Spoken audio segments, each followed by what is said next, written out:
Hey everyone, and welcome back to Honestly Rebecca. Last week we got started with a brand new series, little mini series here on discovering God's will for our lives. And so we are going to continue talking about that today. We're going to pick up right where we left off. Last week we were talking about how we have to walk day by day in full submission, in full surrender, dying to the flesh day after day, again and again, like Jesus tells us in the book of Luke, dying to ourselves, taking up our cross every single day with Him. And that is the only way that we will even begin to walk in step and find God's will for our life. So today, I want us to take a look at some biblical examples of what we're talking about. God tells us again, we want to be in step with the Spirit. In Romans chapter 7, starting in verse 4, it says, "My brothers and sisters, you also died to the law through the body of Christ, that you might belong to another, to Him who was raised from the dead, in order that we might bear fruit for God. For when we were in the realm of the flesh, the sinful passions aroused by the law were at work in us, so that we bore fruit for death.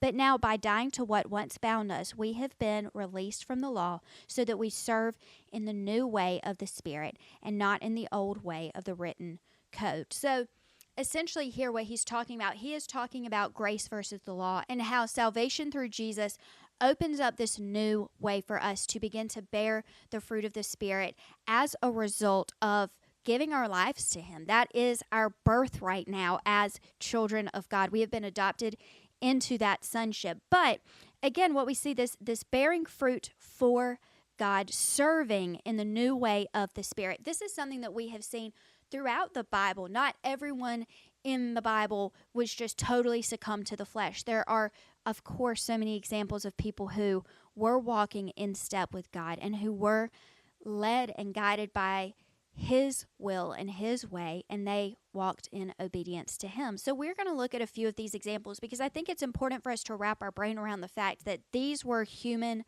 beings. They had no idea. None of these people that we're going to talk about knew that they were going to be in the Bible one day. They didn't know that the mundane things that they were doing were going to be the very things that created the pillars of our faith.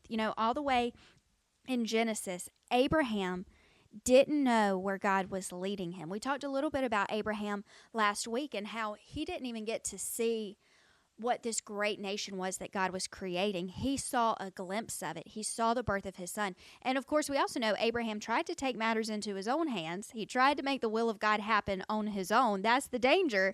Again, we think we want to know what it is that God's big plan is, but we see what happened. God told Abraham that He would make him into a great nation. Abraham didn't see how that could happen, so he tried to take it into his own hands. So I think we should think twice before we think we want to know what it is that God has for us, because we might be in danger of trying to take it into our own hands like Abraham did. But on top of even that part, when God was leading him to the promised land, not that Abraham got to take the promised land. God led him through the promised land and said, "This is the land that I will eventually give to your offspring." But Abraham didn't even know where he was going. God literally told him, "Gather your family, gather your things, and go to the land that I will show you." And every single day, talk about step by step, literally step by step in full faith. Abraham brought his whole family, all of his cattle, all of his livestock that he had, all of his belongings, and he followed God's leading every single day with each step. He had no idea where he was going. That's just like you and I. We have the opportunity to say yes to each step along the way. Yes, God spoke so clearly to Abraham. We know that. That was a unique biblical circumstance where God showed Himself to Abraham, visited Abraham, the lamppost going between the portions of the sacrifice. Like, this was such an amazing relationship that God had with Abraham, and that's what began it all. But we can never discount the faith that Abraham had and the fact that he didn't even see all these things come to fruition, but he trusted God anyway.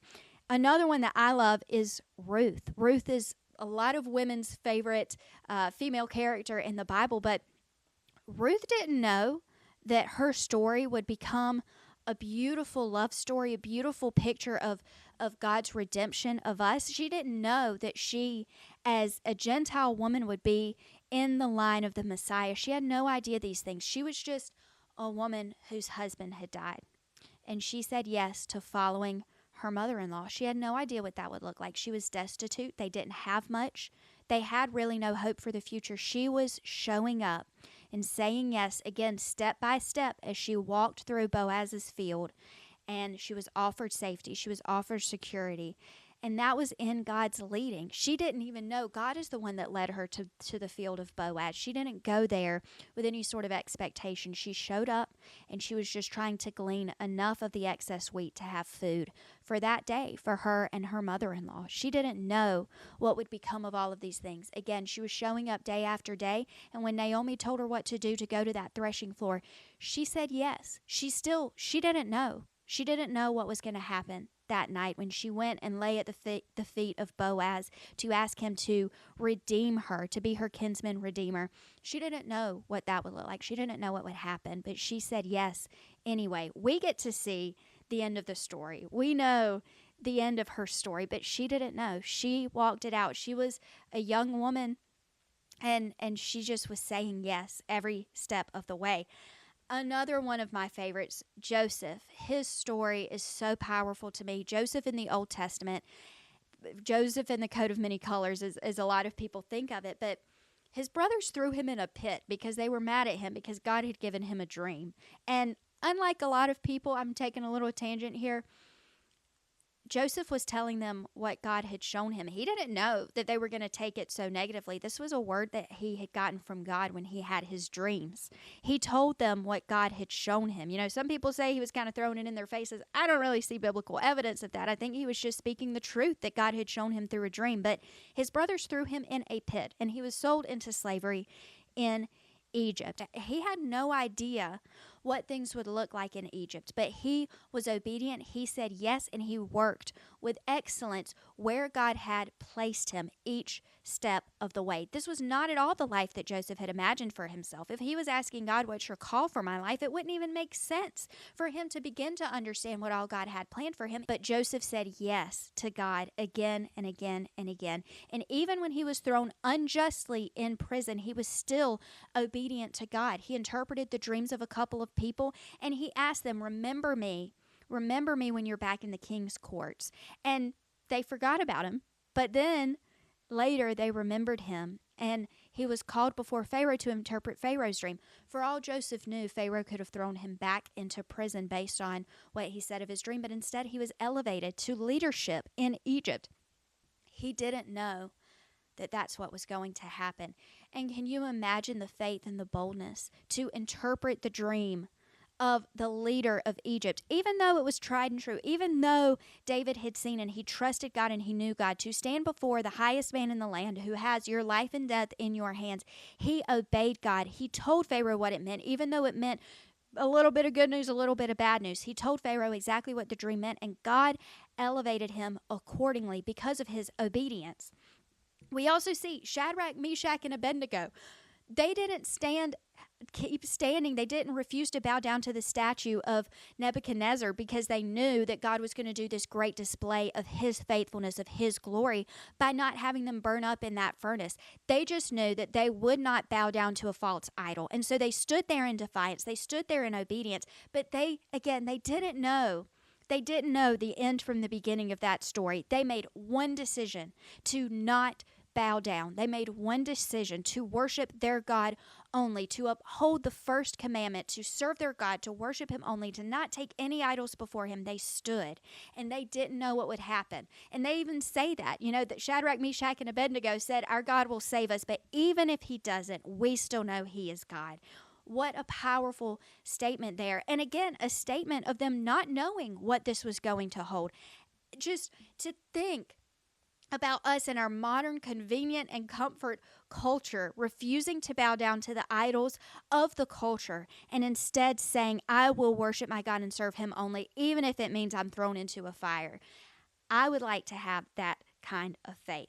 And I just think that's so important for us to remember as we read God's word, that we know the ends of these stories, but these people had no idea what was going to happen next. That is actually what makes these stories so incredible, is these were everyday men and women who were saying yes, one thing at a time. They woke up each day just like you and I do, and they didn't know what was ahead, but they trusted God. They knew God. And that was enough for them to say yes. And it's not that they did these amazing things. God used their obedience as a conduit for his mighty works. God used their obedience so that he could bring about his good, ultimate plan for all of creation, not just for them. God used them to bring about God's good, pleasing, and perfect will for all mankind. This is a bigger story than just you or I. Joseph, in saying yes to God, transformed the lives of so many people. He brought food. God brought then his brothers there. It was God's way of orchestrating things then for his family to be in Egypt, which would then pave the way for Moses to rise up, which would then pave the way for the Exodus and them going to the promised land. God is working out so many amazing things, and it is not just about any one of these people. These are just the ones that said yes. And again, they said yes in the mundane. Think about Ruth trudging through in the heat of the day, picking up wheat. You think about Joseph literally slaving away in the palace of his master in Egypt and just interpreting the dream of a fellow cellmate in prison. He was saying yes. He did not turn his back on God because he was in prison. He said yes to God, even at the lowest of lows. And that can be you and I as well. That is what it looks like, day by day, step by step, saying yes to God. And how exactly do we do this? Well, over in Romans chapter 8, it says this: those who live according to the flesh have their minds set on what the flesh desires. But those who live in accordance with the Spirit have their minds set on what the Spirit desires. That's it right there. If we want what God has, then our hearts will be set on the Spirit. And if our hearts are set on the Spirit, then our desires will match up with God. But if we are living according to the flesh, then we're going to want what we want when we want it. And it goes on to say down in verse 14, those who are led by the Spirit of God are the children of God. And that's it right there. We can be governed by the flesh and try to fulfill the desires of our own hearts, or we can be led by the Spirit and trust in God and follow his leading step by step every day. And when we follow him, we are God's children. Again, there's no safer place to be than that. Just like we see with all of these people in the Bible who said yes to Jesus again and again because they were walking in accordance with the Spirit. We can walk in accordance with the Spirit as well and know that through our obedience, even though we have no idea what it'll look like, just as these people had no idea what it would look like, if we are walking in obedience, God absolutely will be faithful to use our obedience for our good, for the good of the world, for the good of his people, and ultimately, and most importantly, for his glory.